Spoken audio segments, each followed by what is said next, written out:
Nós precisamos refletir, queridos irmãos, como tem sido a nossa vida diante do Senhor. Firmados em Cristo, com a nossa fé e o nosso amor, portanto, obedientes ao Senhor, ou se estamos sendo desobedientes. Hoje nós teremos o terceiro sermão da série O Ciclo de Juízes e a Esperança do Rei Perfeito. O título desta manhã, A Desobediência de Israel. Juízes capítulo 1, dos versículos 26 a 36.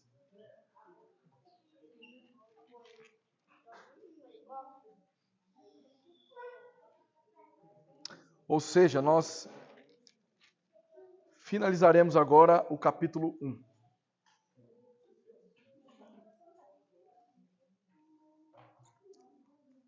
Vamos ler? Os filhos do Queneu, sogro de Moisés, subiram com os filhos de Judá, da cidade das palmeiras ao deserto de Judá, que está ao sul de Arade. Foram e habitaram com este povo. Foi-se, pois, Judá com Simeão, seu irmão, e feriram aos cananeus que habitavam em Zefate, e totalmente a destruíram.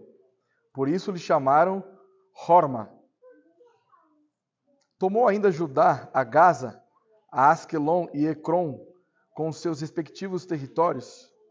Esteve o Senhor com Judá, e este despovoou as montanhas. Porém, não expulsou os moradores do vale, porquanto tinham carros de ferro. E como Moisés o disseram, deram Hebrom a Calebe, e este expulsou dali os 3 filhos de Anak. Porém, os filhos de Benjamim não expulsaram os jebuseus que habitavam em Jerusalém. Antes, os jebuseus habitam com os filhos de Benjamim em Jerusalém até o dia de hoje. Subiu também a casa de José contra Betel, e o Senhor era com eles. A casa de José enviou homens a espiar Betel, cujo nome dantes era Luz.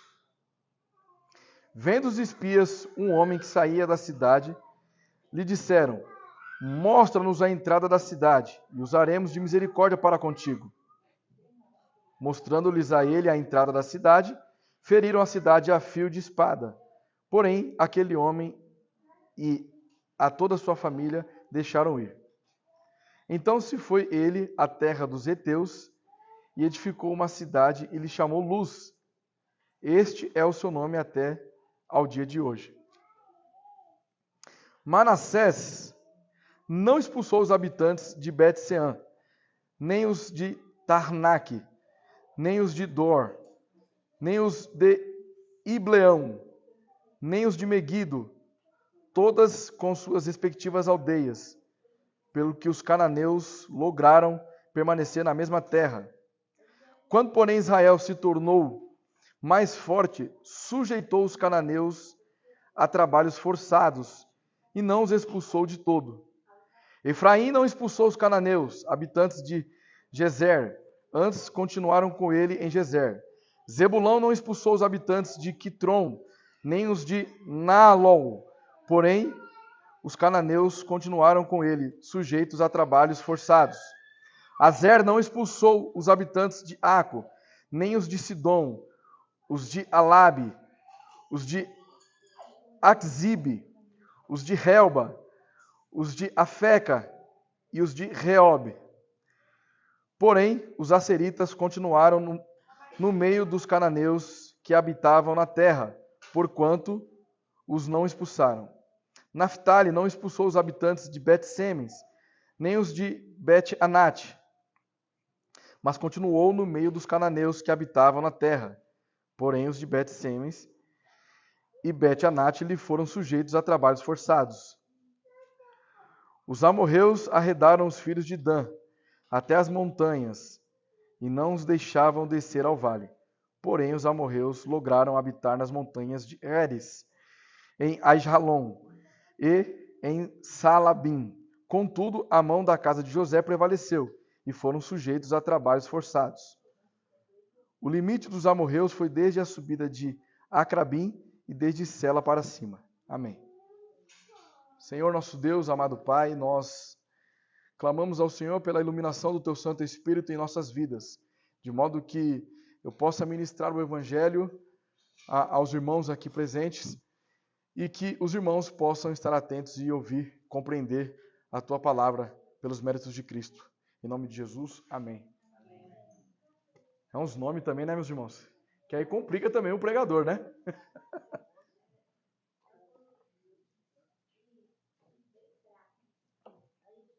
Vamos lá.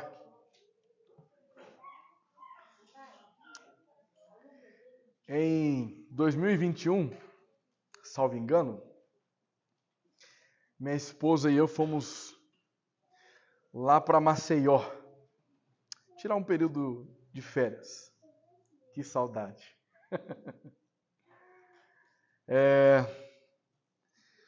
Nós fomos em uma praia chamada Praia do Gunga. Espetacular essa praia. E nós conhecemos as falésias do Gunga, assim chamada. Uma praia deserta, então nós fomos de quadriciclo. E claro que eu no piloto, né? E a irmã Tamires na garupa, quase tocando as estrelas, porque eu passava pegava aquelas montanhas pequenininhas, passava com tudo, olhava, só via a bichinha lá em cima. Pelo amor de Deus! Lugar muito lindo. Um sol para cada pessoa. Nós fomos em um grupo, né? Sei lá, talvez tinha uns 15 ou 20, cada um num quadriciclo. Foi muito divertido. Eu gostaria de ir várias vezes lá. Agora, veja como as coisas são bastante curiosas. Embora eu gostaria muito de retornar nas falésias do Gunga, eu não gostaria de viver lá. Uma praia deserta, você só tem água salgada e terra. E muito, mas muito sol. Não tem árvores para você se esconder na sombra. Você não tem água para você beber. Eu não gostaria de viver ali. Porque é um local deserto, distante de tudo, distante de todos. E a Bíblia nos ensina que quando nós colocamos nós mesmos, os nossos desejos, a nossa capacidade de nos salvar, ou qualquer outra coisa que não seja Deus no centro de nossas vidas,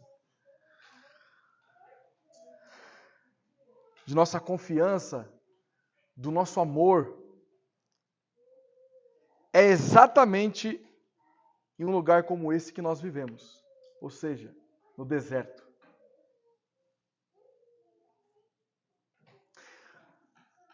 Em algumas ocasiões nós refletimos porque estamos em um deserto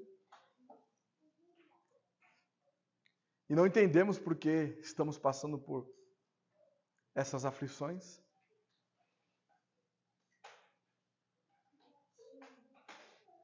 E nós, principalmente quando é uma questão talvez financeira, queremos tomar atitudes mais drásticas, fazer mais do que podemos, com o intuito de eu vou conseguir. E não conseguimos repousar naquele que é o nosso deleite, Jesus Cristo. Seria uma maldição vivermos em um deserto, não é verdade? Porém, a pessoa que confia em algo ou ama algo mais que a Deus, ela é amaldiçoada. Porque ela se concentra de tal modo naquilo que deseja, a ponto de nem sequer perceber quando as coisas boas acontecem. Elas conseguem apenas observar o que está faltando em suas vidas. Nós estamos no deserto, e quando nós estamos em Cristo, ainda o deserto, ele floresce, ele jorra água, e nós não conseguimos contemplar essas coisas porque os nossos olhos estão focados naquilo que nos falta, segundo a nossa ótica. E quando nós temos esse tipo de compreensão, então, na verdade, não é aquilo que está nos faltando, é aquilo que nós estamos idolatrando. Porque aquilo tornou-se uma proporção maior do que Deus em minha vida. A adoração a ídolos é o motivo de nosso descontentamento e da nossa desobediência a Deus. Todas as vezes em que nós adoramos ídolos, nós estamos descontentes com o que temos. Desobedecemos a Deus. Por isso que João Calvino dizia que o nosso coração é uma fábrica de ídolos.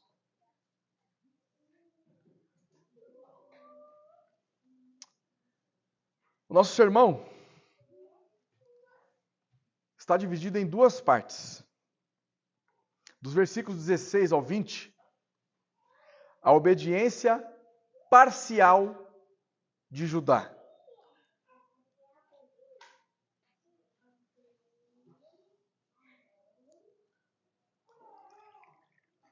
E dos versículos 21 ao 36, a desobediência total de Israel.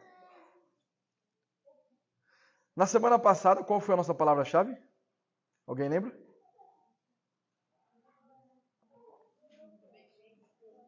Obediência, isso daí. E a palavra de hoje é desobediência. Ok? E utilizando também a mesma afirmação teológica de semana passada. A imutabilidade de Deus implica na sua fidelidade ao garantir que todas as bênçãos e sanções do pacto sejam cumpridas. Amém? Vamos novamente tomar nota deste texto tão difícil, até mesmo para lê-lo, dos versículos 16 a 20. Nossa primeira parte, a obediência parcial de Judá. Os filhos do Queneu, sogro de Moisés, subiram com os filhos de Judá da cidade das palmeiras ao deserto de Judá, que está ao sul de Arade. Foram e habitaram com este povo. Foi-se, pois, Judá com Simeão, seu irmão, e feriram aos cananeus que habitavam em Zefate, e totalmente a destruíram. Por isso lhe chamaram Horma. Tomou ainda Judá a Gaza e Asquelon e a Ecrom, com seus respectivos territórios. Esteve o Senhor com Judá, e este despovoou as montanhas, porém não expulsou os moradores do vale, porquanto tinham carros de ferro. E como Moisés o dissera, deram Hebrom a Calebe, e este expulsou dali os 3 filhos de Anak. Ok? Até aqui. Queridos,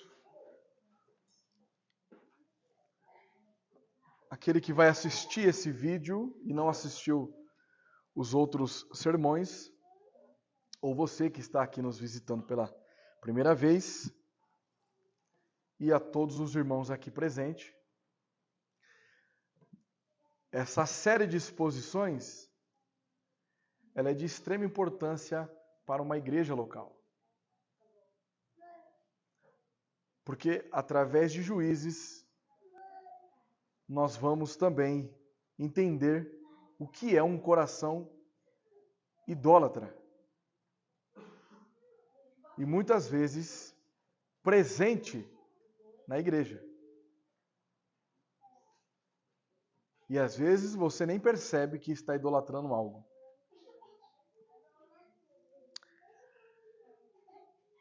Outra coisa é que essa série,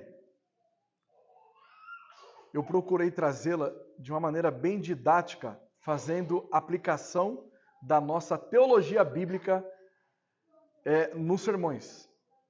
Então, para que os irmãos tenham uma melhor compreensão daquilo que será exposto, nós fazemos ali as aplicações de teologia bíblica. Como eu havia dito na nossa primeira exposição, quando fizemos aqui a introdução, eu deixei claro que a teologia oficial da Igreja Batista Herança Reformada Tatuapé é uma teologia aliancista, ok?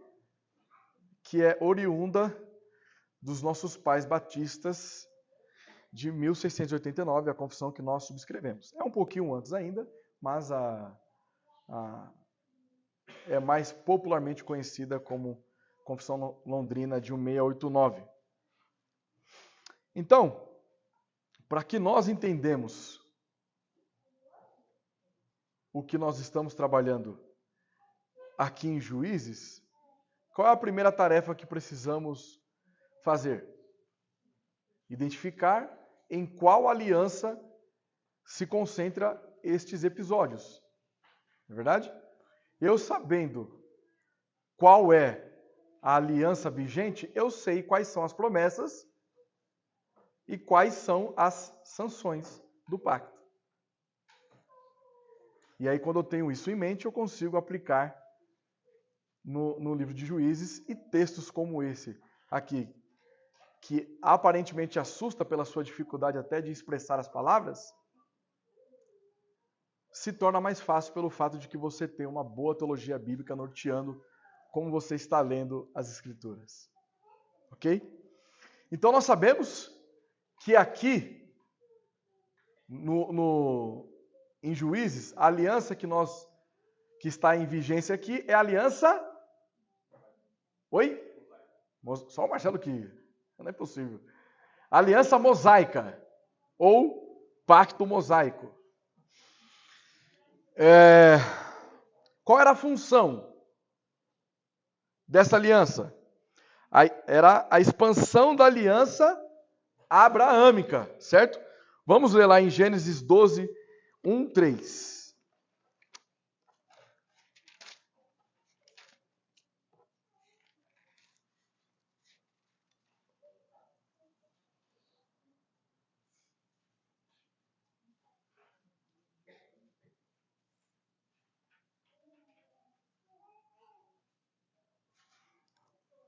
Gênesis capítulo 12, versículos 1 ao 3.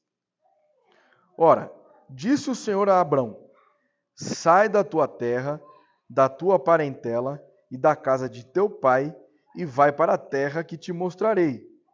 De ti farei uma grande nação, e te abençoarei, e te engrandecerei o nome. Sê tu uma bênção. Abençoarei os que te abençoarem, e amaldiçoarei os que te amaldiçoarem. Em ti serão benditas todas as famílias da terra. Então note que a partir daquela promessa que Deus fez a Abraão, isso passou a Isaac, depois a Jacó, que se tornou Israel, e as 12 tribos, certo? Então, eles vão lá para o Egito. Lá no Egito eles são escravizados, até Moisés, sendo guiado por Deus, libertar o povo de Israel. Este povo sai, eles passam um período no deserto, e Deus faz uma aliança com Moisés. Certo? Então, A aliança com Moisés, ela tem uma finalidade de expandir aquilo que Deus havia prometido a Abraão. E também administrar a vida de Israel como uma teocracia. Novamente, teocracia é uma nação cujo Deus está no controle de todas as coisas, certo?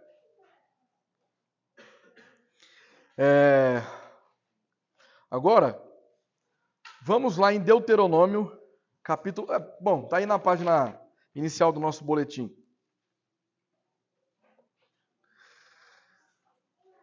Quando o Senhor teu Deus te introduzir na terra a qual passas a possuir, e tiver lançado muitas nações de diante de ti, os heteus, e os gigarzeus, e os amorreus, e os cananeus, e os ferezeus, e os heveus, e os jebuseus, 7 nações mais numerosas e mais poderosas do que tu, e o Senhor teu Deus as tiver dado diante de ti para as ferir totalmente, as destruirás.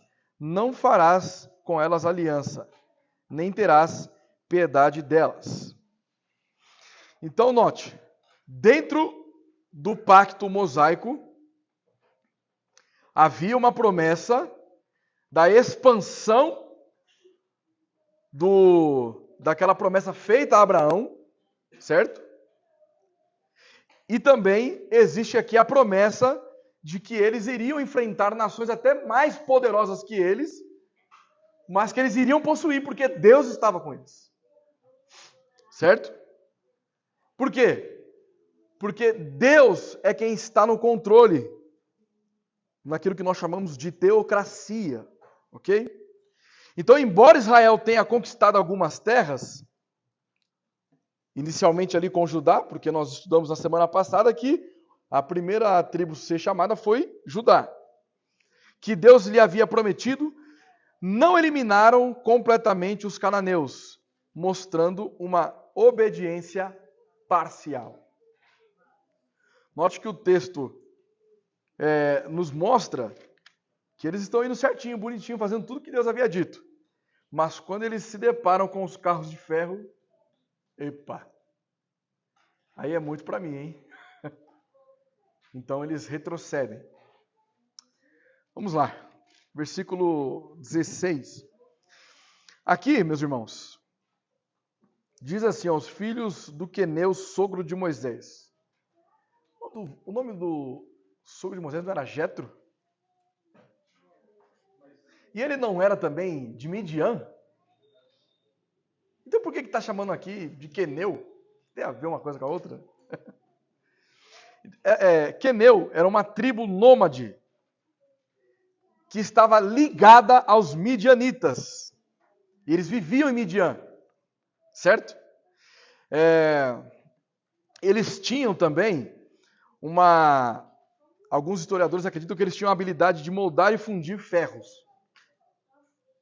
Há quem diga que quando Moisés estava no Monte Sinai e Arão, junto com Israel, jogaram lá os ferros, lá, o ouro, e fundiram lá e saiu aquele bezerro que eles começaram a adorar, isso foi ensinado por essa tribo aqui, que estava ali no meio de Israel.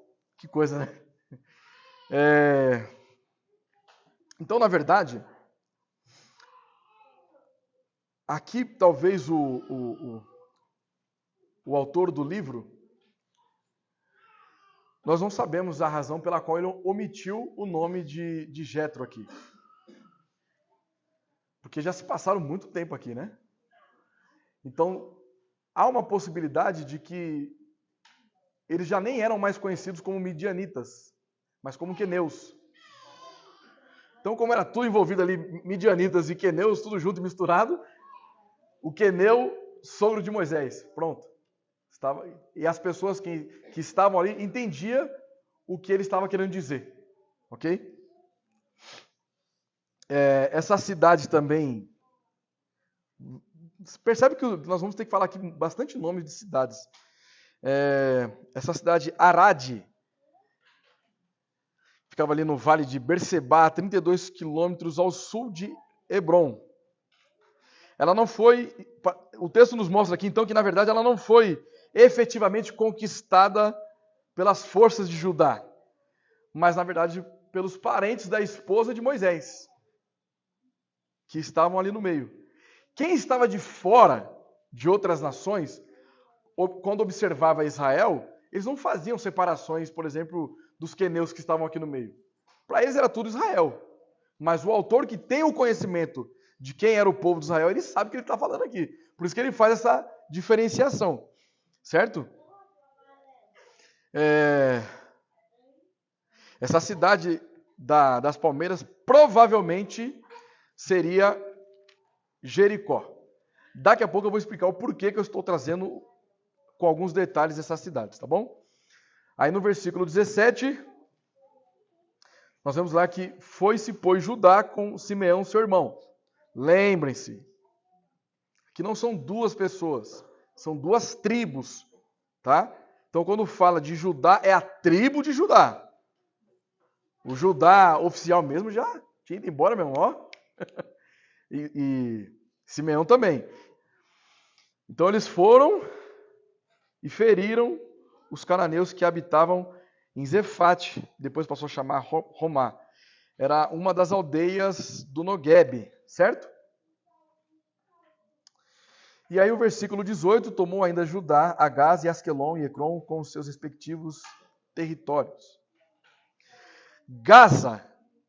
Agora eu vou explicar algumas coisinhas aqui referente a essas cidades.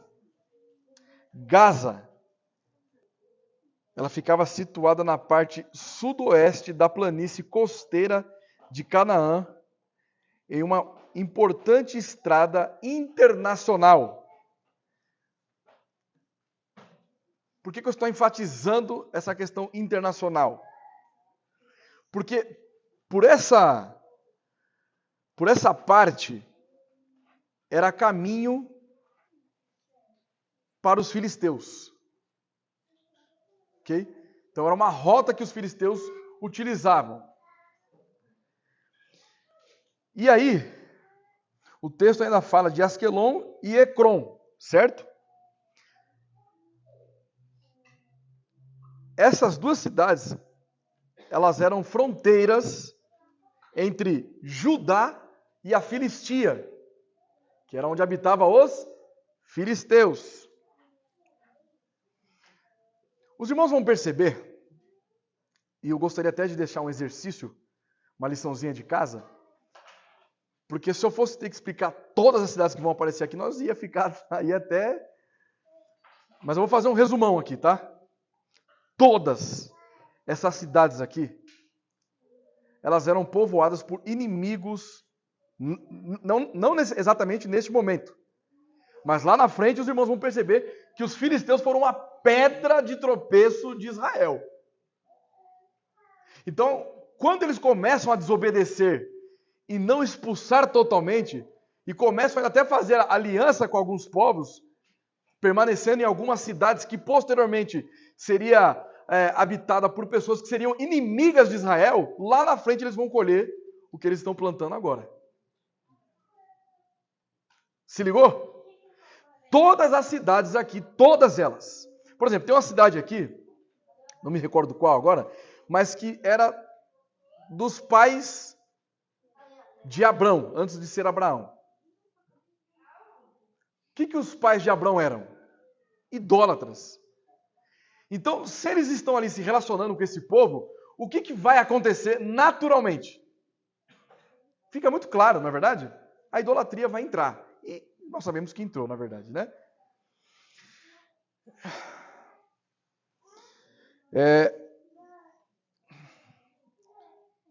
Aí veja o versículo 19. Esteve o Senhor com Judá, e este despovoou as montanhas, porém não expulsou os moradores do vale, porquanto tinham carros de ferro.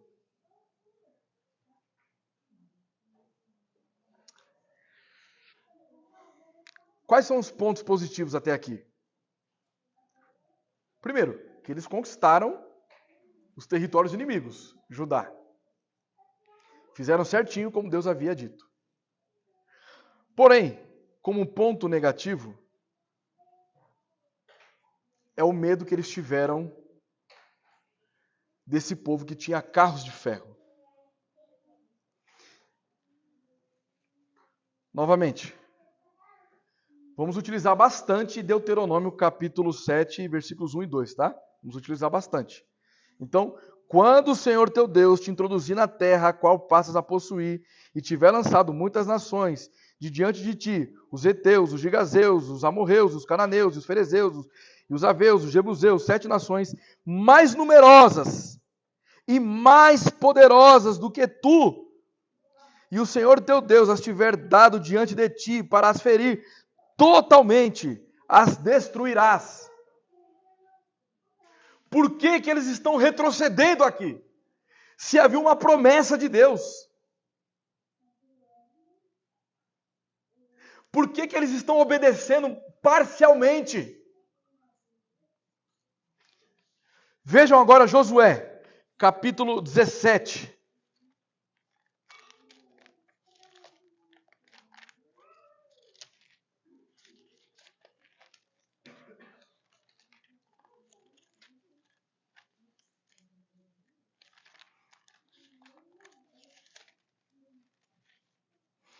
Josué 17, versículos 16 e 18.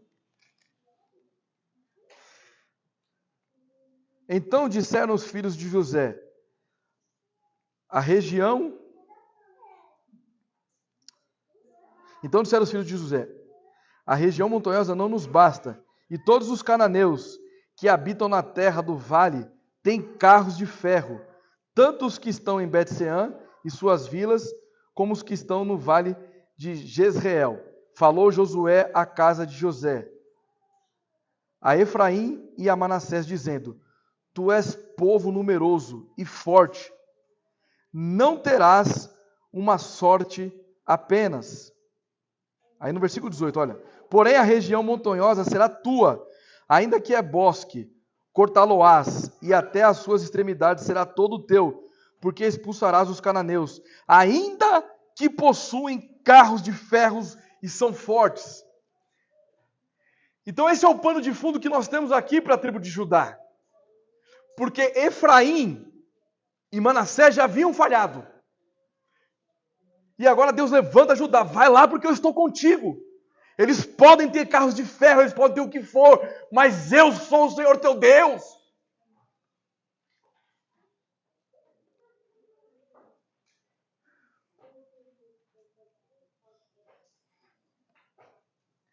É como Moisés o dissera, deram Hebrom a Calebe, e este expulsou dali os 3 filhos de Anak. Queridos,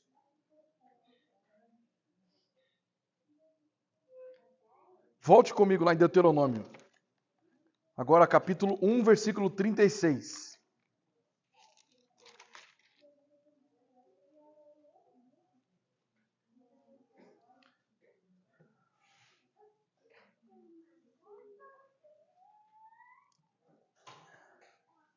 Salvo Calebe, filho de Jefoné, ele haverá, e a terra que pisou darei a ele e a seus filhos, porquanto perseverou em seguir ao Senhor. Vejam só, no versículo 20, e como Moisés o dissera, deram Hebrom a Calebe, e este expulsou dali os 3 filhos de Anak. Notem uma coisa aqui, tá? Quando fala os 3 filhos de Anak, também nós não devemos pensar que sejam, foi 3 bestinhas que estavam ali que Calebe foi e expulsou. Deu 2 tapas na orelha, vai embora. Não. Eram 3 homens poderosos. Provavelmente com bastante homens submissos à liderança desses homens. E Calebe, com a sua guarda ali, expulsou esses 3 homens. Porque Calebe era mais forte? Não. Porque Calebe perseverou. Essa é uma qualidade de todo aquele que pertence a Deus. Eles perseveram na palavra de Deus. Então aqui, quando Judá está diante desses carros de ferros, nós precisamos pensar o seguinte: quer dizer então que a palavra de Yahvé é anulada pela tecnologia superior que eles tinham. É assim que nós devemos encarar, então. Então, diante das situações de aflições gigantescas que aparecem no nosso dia a dia, nós devemos nos prostrar, porque nós temos medo.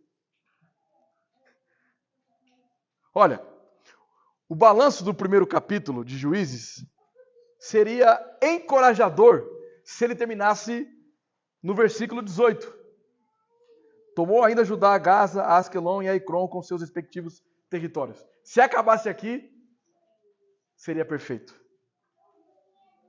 Muito embora Judá tenha despovoado os moradores das montanhas, não expulsou os moradores do vale, porquanto esses tinham os carros de ferro. Carros de ferro, irmãos, seriam um grande obstáculo para os judeus. Mas para Deus?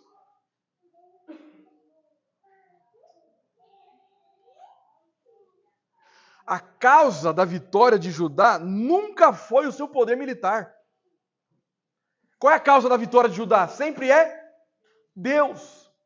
Assim como nós veremos em todo o livro de Juízes, que todos os juízes que são levantados, eles estão ali cumprindo uma vocação de Deus. Quem liberta, na verdade, o seu povo não são juízes, mas Deus, com suas fortes e poderosas mãos. E aqui fica uma reflexão para nós. Nós precisamos conhecer a Deus. Saber quem nós servimos. Porque conhecendo Deus implica saber como nós enfrentamos as adversidades. Se você tem uma visão distorcida da realidade de quem Deus é, a forma como você encara as adversidades que a vida proporciona a você será diferente. A forma como você entende que Deus é a forma como você irá trabalhar, falsificando nota, sendo um ditador, sendo tirano, sendo uma péssima mãe, sendo um péssimo filho, se entregando ao mais profundo sofrimento em situações de angústia e dor.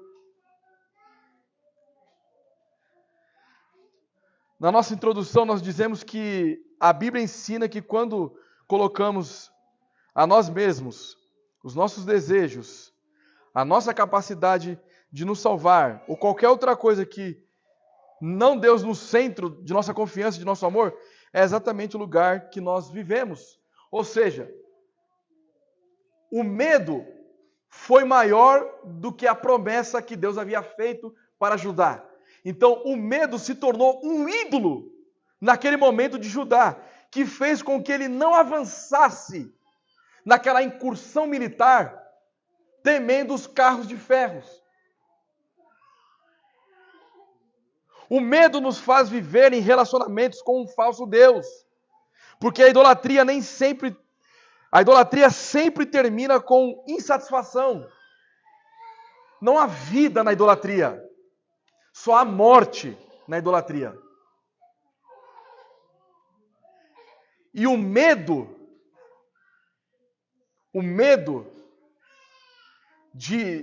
dos carros de ferros tirou a capacidade de Judá de conquistar aquela terra sob o poder de Deus. Eles perderam uma grande oportunidade de vivenciar um milagre. Ao se deparar com aquela tecnologia, com carros de ferro, vixe, meu Deus do céu, olha lá, os caras têm até tanque de guerra. Não vai dar não, hein?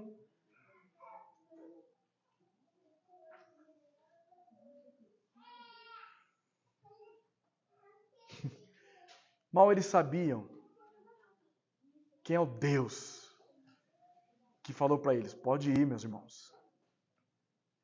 Pode ir. Que pode ter tanque de guerra, pode... Precisa nem de espada, meu irmão. Com pedra mesmo, nós vamos matar todo mundo lá. Porque é Deus que mandou. Então aqui nós percebemos que quando nós obedecemos a Deus de maneira parcial, nós damos aberturas para que outros deuses se levantam em nossos corações, como por exemplo o medo, neste caso aqui para ajudar.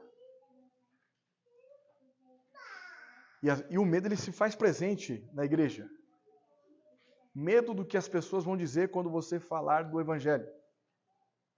Medo de não saber o que dizer quando for confrontar uma pessoa em seu pecado.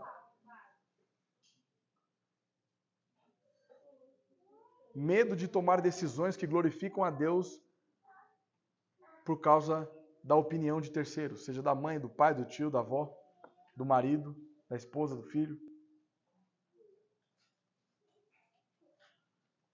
A igreja de Cristo não é composta por covardes.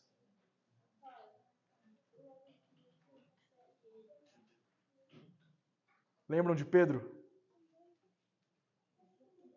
Negou a Jesus Cristo 3 vezes, com medo. E depois Cristo ressuscitado. Pedro, tu me amas? Amas-me, Pedro? Pedro, você me ama mais do que estes outros? 3 vezes Pedro negou a Cristo. E em 3 palavras, Cristo fortaleceu a Pedro. Apacenta as minhas ovelhas.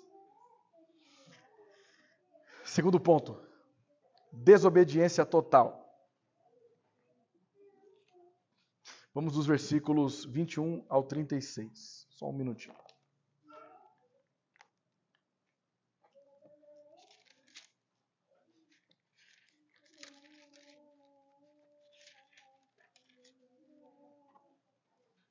Vamos lá. Versículo 21 ao 36. Porém, os filhos de Benjamim não expulsaram os jebuseus que habitavam em Jerusalém. Antes, os jebuseus habitam com os filhos de Benjamim em Jerusalém, até o dia de hoje. Subiu também a casa de José contra Betel, e o Senhor era com eles. A casa de José enviou homens a espiar Betel, cujo nome dantes era Luz. Vendo os espias, um homem que saía da cidade, lhe disseram: mostra-nos a entrada da cidade, e usaremos de misericórdia para contigo. Mostrando-lhes a entrada da cidade, feriram a cidade a fio de espada. Porém, aquele homem e a toda a sua família deixaram ir. Então se foi ele à terra dos heteus e edificou uma cidade, e lhe chamou Luz. Este é o seu nome até o dia de hoje. Manassés não expulsou os habitantes de Bet-Sean, nem os de Tarnaque, nem os de Dor, nem os de Ibleão, nem os de Megido, todas com suas respectivas aldeias, pelo que os cananeus lograram permanecer na mesma terra. Quando, porém, Israel se tornou mais forte, sujeitou os cananeus a trabalhos forçados e não expulsou de todo. Efraim não expulsou os cananeus, habitantes de Gezer. Antes continuaram com ele em Gezer. Zebulão não expulsou os habitantes de Quitron, nem os de Naalol. Porém, os cananeus continuaram com ele, sujeitos a trabalhos forçados. Aser não expulsou os habitantes de Aco, nem os de Sidom, os de Alabe, os de Axibe, os de Helba, os de Afeca e os de Reobe.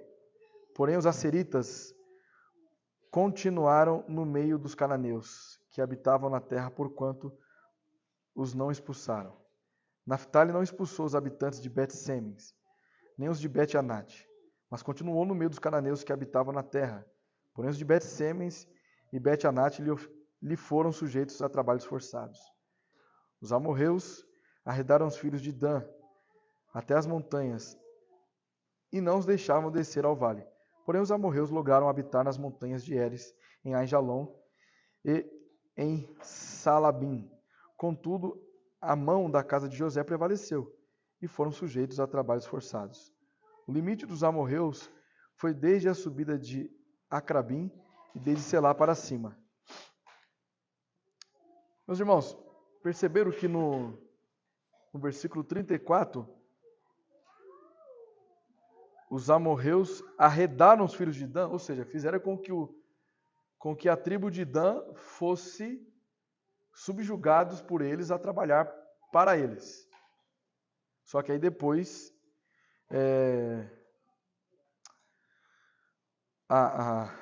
os filhos de José, ou seja, ali a casa de José, Efraim e Manassés, prevaleceu sobre eles e fizeram até os amorreus trabalhar para eles, né? Bom, o que ocorre em uma desobediência total? Percebem que nós conseguimos fazer um resumo geral do versículo 21 até o 36, porque está sendo descrito as mesmas coisas. Eles não expulsaram, eles não expulsaram, eles não expulsaram. Chega no versículo 27, vai dizer que eles começaram a escravizar pessoas. É isso que Deus ordenou? Vamos olhar, porque lembram que nós estamos na aliança mosaica. Então, precisamos olhar para as sanções deste pacto. O que Deus havia dito? Se eles não cumprissem com os seus preceitos. Vamos lá em Deuteronômio, capítulo 28, dos versículos 15 ao 22. Na verdade, eu coloquei até o 22, mas os irmãos podem ler até o final deste capítulo aqui, porque vai tratar sobre tudo. Senão ia ficar muito extenso também, mas servirá exatamente para a nossa proposta aqui. Deuteronômio, capítulo 28, dos versículos 15 ao 22.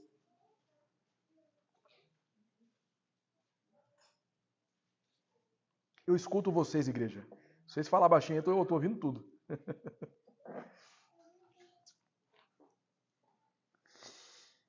Será, porém, que se não deres ouvidos, ênfase, será, porém, que se não deres ouvidos à voz do Senhor, teu Deus, não cuidando em cumprir todos os seus mandamentos e os seus estatutos que hoje te ordeno, então virão todas estas maldições sobre ti e te alcançarão. Percebe o que Deus está dizendo aqui, né? Nós sabemos que lá em Deuteronômio 7, que ele disse, expulsa todo mundo, sem piedade. Aí agora ele está dizendo, olha, se vocês não cumprirem o que eu estou dizendo, a chapa vai esquentar, meu irmão. Então vamos lá, o versículo 16 em diante, até o 22, hein? Maldito serás tu na cidade, e maldito serás no campo. Maldito o teu cesto e a tua amassadeira. Maldito o fruto do teu ventre e o fruto da tua terra. Só um minutinho. O que significa maldito o teu ventre? Não é que Deus está amaldiçoando o nascimento de uma criança, não. Ok? É porque, imagina só, você escravizado ou subjugado a uma nação, o seu filho vai ser subjugado também. Então é neste sentido. Tem muito... Olha, mas vamos lá. E as crias das tuas vacas e das tuas ovelhas, maldito serás ao entrares e maldito ao saíres. O Senhor mandará sobre ti a maldição, a confusão e ameaça em tudo quanto empreenderes, até que sejas destruído e repetidamente pereças por causa da maldade das tuas obras. Novamente aqui, olha, maldade das tuas obras. A consequência do pacto não é que Deus está fazendo isso, Deus é o autor do mal, Ele está colocando mal nessas pessoas. Não é isso. Como é que nós interpretamos isso aqui? Deus não vai impedir com que as nações inimigas de Israel façam o que eles mesmos querem fazer. Deus não impede porque eles estão desobedecendo a Deus. A responsabilidade é toda deles. Então, as obras são deles, por causa da maldade das tuas obras, com que me abandonastes. O Senhor fará que a pestilência te pegue a ti, até que te consuma a terra a que passas para possuí-la. O Senhor te ferirá com a tisca e a febre, e a inflamação, e com o calor ardente, e a secura, e com o crestamento e a ferrugem. E isso te perseguirá até que pereças. Depois os irmãos continuam lendo tudo que vai acontecer com eles desobedecendo a Deus. Então, a partir disso, nós podemos concluir que a desobediência total produz infidelidade. A infidelidade, ela produz uma consequência. E a consequência produz as sanções do pacto. Porque eles estão aqui transgredindo os preceitos de Deus. A casa de José, incluindo Manassés e Efraim, não conseguiu expulsar todos os cananeus, ilustrando a desobediência contínua de Israel em cumprir a aliança. As tribos de Zebulon, Azer e Naftali também falharam em expulsar os habitantes das terras que lhes foram designadas, levando a uma convivência pecaminosa e ao sincretismo religioso. Daqui para frente, meus irmãos, tudo que vamos observar até o final deste livro aqui é o povo de Israel desobedecendo a Deus. Vejam novamente lá em Josué, capítulo 15. Nós acabamos de ler as sanções do pacto, certo? Veja o que ecoa o versículo 21, em que Manassés ele não expulsa os habitantes de Bet-Sean e os de Tanak e começa depois a escravizar esses povos. Olha o que ecoa isto. Josué 15, versículo 63.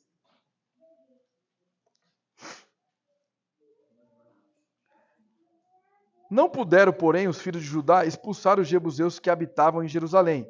Assim habitam os jebuseus com os filhos de Judá em Jerusalém até o dia de hoje. Note uma coisa, lá na nossa primeira parte, era Efraim e Manassés que não tinha expulsado os povos, e agora a ordem foi dada para Judá, e Judá também não consegue. Agora nós vemos que Judá, lá em Josué, recebeu uma ordem de Deus, também não conseguiu, e agora é Efraim e Manassés. Esses jebuseus é o nome antigo da tribo ali que habitava, aquela nação que habitava em Jerusalém. GBU ali vem depois Jerusalém. Quando é que Jerusalém é conquistada de fato? Só na próxima aliança, com Davi. Então, olha o tempo que o povo de Israel, olha só, mesmo com Saul depois, Saul ainda não conquista Jerusalém, mas esse povo se mistura. Estão ali habitando entre os idólatras. Note que no versículo 22, subiu também a casa de José. O autor do livro, ele não quer nem mencionar mais a tribo de Efraim e Manassés. Por que ele não quer mencionar? Existe uma recusa aqui. Talvez seja uma postura anti-efraíta, de tamanha maldade que a tribo de Efraim passou a tornar-se depois. Note que quando o reino é dividido, depois com o filho de Salomão e o seu chefe lá da guarda, então fica as tribos do sul e as tribos do norte, certo? O reino do sul e o reino do norte. O reino do sul ali com Judá, certo? Junto com os levitas não tinha terra, mas eles habitavam ali lá em Jerusalém. E tinha o Benjamim também, a tribo de Benjamim. Era Judá, Benjamim e os levitas. E Israel, muitas vezes, é associado a Efraim. E nunca houve um rei piedoso em Israel. porque todos eles estavam quebrando o pacto. Isso é tão grave que isso vai até Jesus Cristo depois. Você lembra que os judeus, eles não se misturavam com as pessoas de Samaria. De onde que vem isso? Desde aqui de Efraim, olha. Percebem a situação?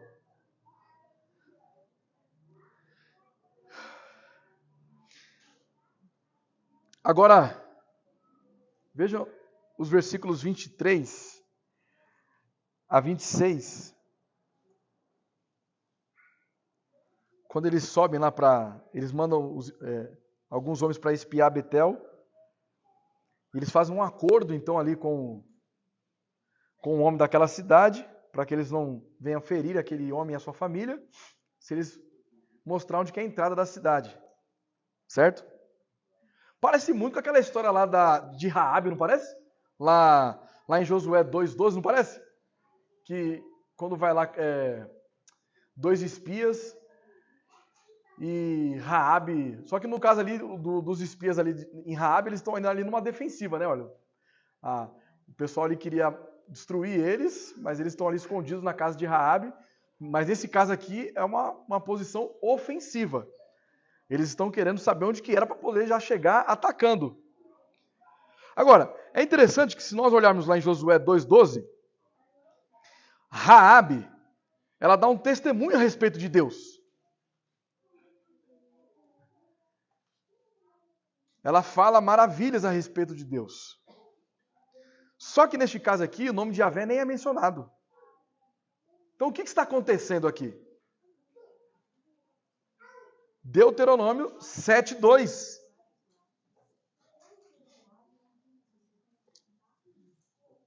Diz o que lá para nós?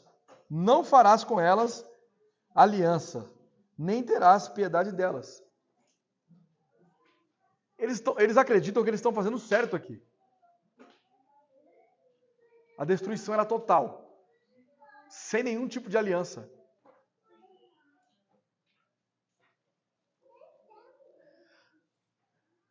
E por que eles estão... Qual a origem dessa inclinação pecaminosa? Eles quebram o pacto motivados por orgulho e ostentação, ao mostrar o poder deles. Eles agora estão escravizando pessoas. Como foi que Deus disse para alguém escravizar alguém?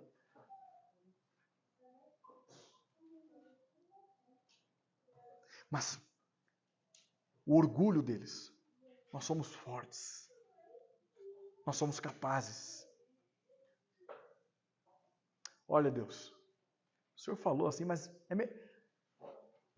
a sua dica é boa, mas a minha opinião é melhor. Vou matar não, vou escravizá-los.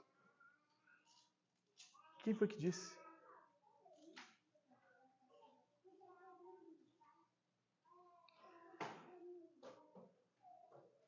Eles não expulsaram nem os amorreus. Sabe o que vai surgir aqui dos amorreus depois? Lá na frente, olha só. A Babilônia.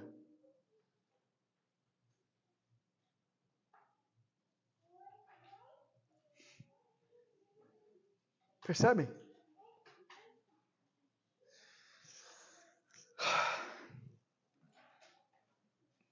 Israel se mostrou adorador das bênçãos e não do abençoador. Foram tomando posse das cidades, dos territórios, com suas fortes mãos ali, mas em completa insubmissão a Deus. Ou seja, eu quero as terras, Senhor. Eu quero. Eu quero para mim, eu quero. Mas o Senhor não. O Senhor fica aí, deixa comigo aqui que eu resolvo. Como que nós identificamos isso em nossas vidas? Como eu sei que eu estou querendo mais as bênçãos do Senhor do que o abençoador? Já parou para pensar nisso? Se você é alguém assim, e aí? E agora? Quando nós estamos dispostos a pecar contra Deus, a fim de alcançar algo que gostaríamos ou que gostamos, esse desejo torna-se maior que Deus em nossas vidas. Logo, estamos adorando nossos desejos e sendo idólatras. Se você é capaz de pecar contra Deus para atingir um objetivo, aquilo pela qual você está buscando por sua inclinação pecaminosa é o seu Deus. Pode ser a cobiça, a prostituição, a fornicação,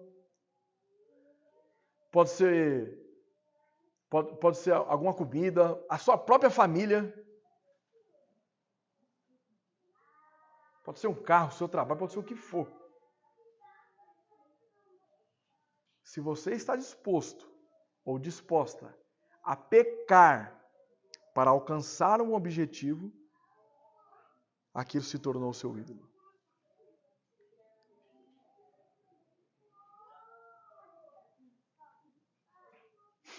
Vamos às nossas aplicações finais.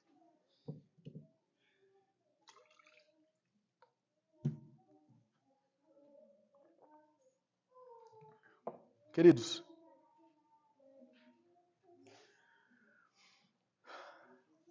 o que nós estamos observando aqui, na metade até o fim do capítulo 1 de Juízes, é que eles estão quebrando a aliança que Deus estabeleceu com eles. Não é verdade? Em qual aliança nós estamos? Qual?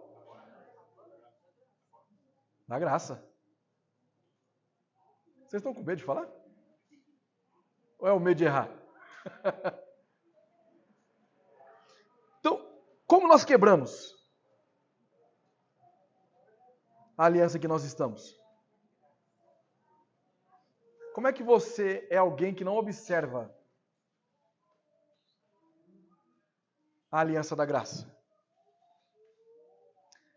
Quando nós, primeiramente, deixamos de amar a Deus sobre todas as coisas e ao próximo, como a ti mesmo. Porque quando você não ama a Deus acima de todas as coisas, algo está acima de Deus. E se algo está acima de Deus, você já se tornou um idólatra.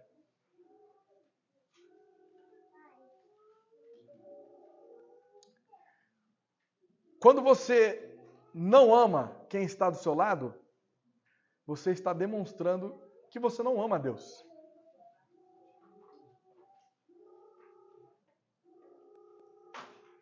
As pessoas distorcem este mandamento. Porque ela diz assim, mas como é que eu vou amar? Aquela pessoa ali é tão chata, meu.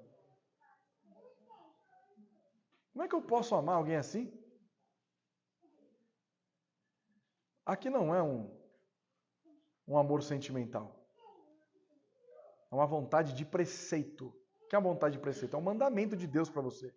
Você deve amar. E amar de que forma?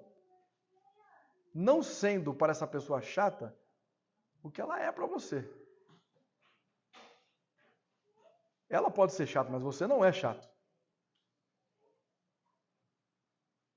Em você habita o Espírito Santo.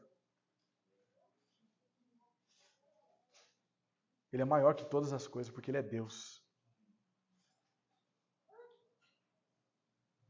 Quando nós ignoramos, ide por todo mundo e pregar o Evangelho, nós estamos demonstrando egoísmo, porque recebemos do Senhor e não queremos compartilhar. Aquilo que transformou nossas vidas, nós retraímos e não queremos compartilhar para que as pessoas também sejam transformadas. É quando nós negamos as Escrituras em seus aspectos teológicos. Vejam,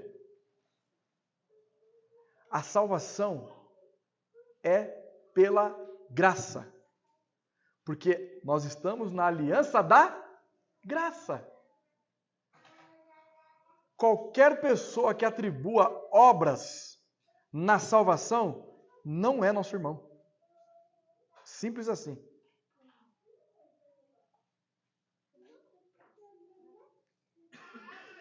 Você tem que saber diferenciar isso se você está diante de um ignorante ou de um apologeta. O ignorante, ele não sabe o que ele está dizendo, ele confia em Cristo. Ele acredita, ele fala que ele aceitou Jesus Cristo, ele fala que ele deu o primeiro passo, mas quando você começa a conversar com ele, não, mas é Cristo que me salvou. Eu sou incapaz de me salvar, ele fez tudo por mim. Percebe que muda as coisas? É diferente do apologeta, que ele vai provar para você que você está errado. E nós não compactuamos com isso. Negar as Escrituras e seus aspectos teológicos é quando nós também ignoramos aquilo que nós subscrevemos como igreja local, o nosso aliancismo bíblico. Quando eu deixo de observar a lei moral de Deus, então eu estou de alguma forma negando este preceito. Quando eu sou relaxado, por exemplo, ao dia do Senhor. Quando eu simplesmente procuro fazer os meus interesses ao interesse de Deus. Agora, por quê? Como que essas pessoas quebram a aliança? Tomados pelo orgulho. E o orgulho espiritual talvez seja o pior de todos. Porque ele se esconde na religiosidade. Nós achamos que somos mais espirituais que o próximo. Por isso nossa devoção é melhor do que a do nosso próximo. E aí você se esconde atrás disso. Eu adoro a Deus. Eu tenho devoção a Deus. É aquelas pessoas que estão ávidas para apontar o seu primeiro erro que você cometer. E ela vem para você, transvestida de piedade. Eu quero te fazer uma crítica construtiva.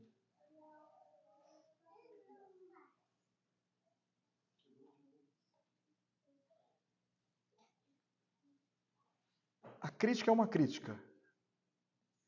Estou falando de mim, André. Eu não acredito em crítica construtiva, eu acredito na crítica.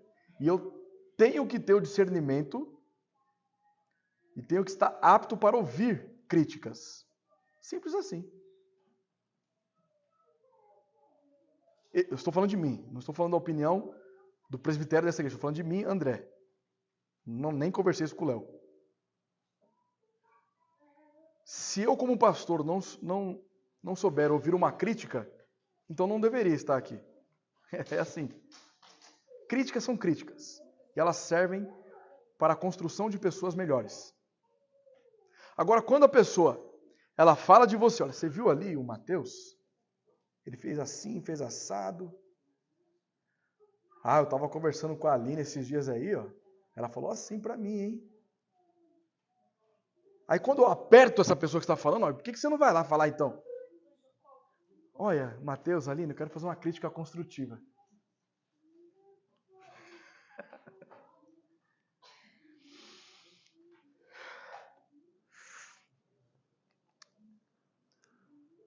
O orgulho espiritual, ele também utiliza a Escritura para a vanglória. Eu sou só a Escritura. Mas ele quer provar para você que ele tem mais conhecimento bíblico que você. Ele não está disposto a ensinar você, a crescer com ele, para que os dois caminhem em piedade. Está preocupado em mostrar para você que ele conhece. Ele não aceita a correção. Se você chega para corrigi-lo, independente se é o pastor ou se é o irmão, se você vai corrigi-lo, ele se retrai. E mais, quando ele vê uma mensagem exortativa, essa mensagem não é para mim. Quem deveria estar aqui, era o Marcelo. Não era eu, não. Faltou hoje, vou até mandar para ele essa pregação depois. Percebem? Então, quando nós agimos com este orgulho, essa soberba espiritual, transvestida de piedade, nós estamos mostrando que nós não estamos aliançados em Cristo. Não há espaço para vanglória, orgulho, soberba no cristianismo. Espiritualidade sem submissão não é graça, mas é uma desgraça. Vejam, espiritualidade sem submissão não é graça, mas sim desgraça. A igreja é um conjunto de pessoas imperfeitas, submissas a um Deus perfeito. Todos nós somos submissos à autoridade da palavra de Deus. É ela que norteia nossa vida. Correção é inerente daquele que nasceu de novo. Se você não aceita a correção, você não nasceu de novo, querido. Se você não suporta ouvir alguém corrigir você nos seus pecados, que se tornou um ídolo, você não nasceu de novo. Se quando eu vou falar do dia do Senhor para você, você não gosta, você não nasceu de novo. Se quando eu vou falar da sua cobiça para você, e você não gosta, você não nasceu de novo. Se você não gosta que eu toco nesses pontos caros para a fé cristã, você não nasceu de novo.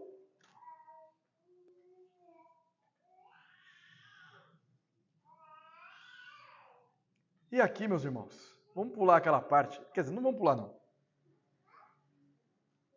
Mas a salvação é pelo domingo? Pelo amor de Deus.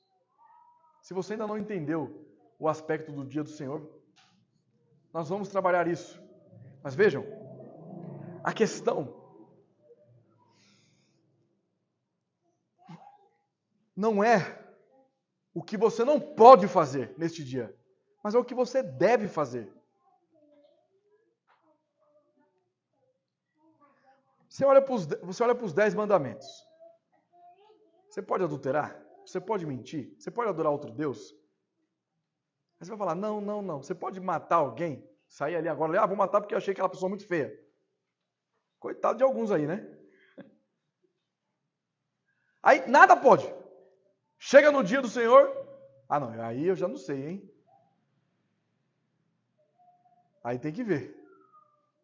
Por que na lei moral, os 9 mandamentos, você diz que está certo, mas chega no dia do Senhor, ele se torna subjetivo? Por quê?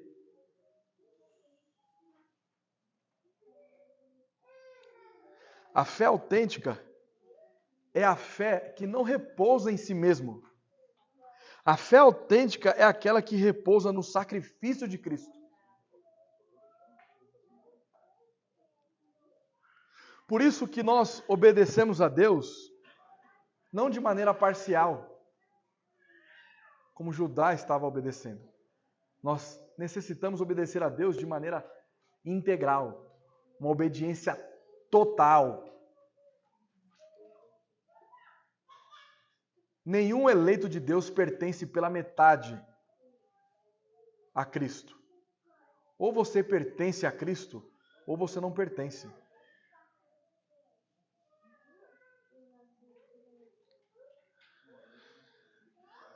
Deixa eu tomar nota para a nossa última aplicação.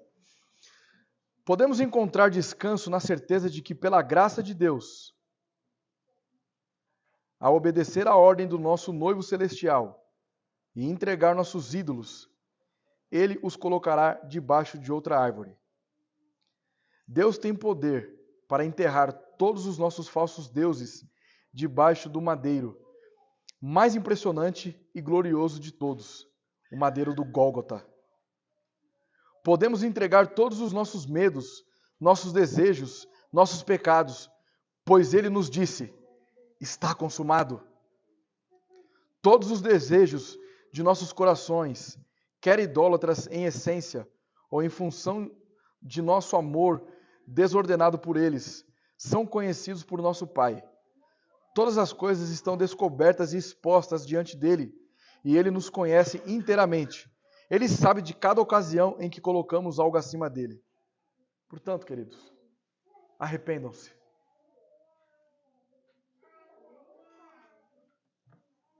Lute contra o pecado. Lance os seus pecados aos pés da cruz. Porque é lá que eles são esmagados, triturados, para não mais vencer aqueles pela qual Cristo deu a sua vida preciosa. Amém?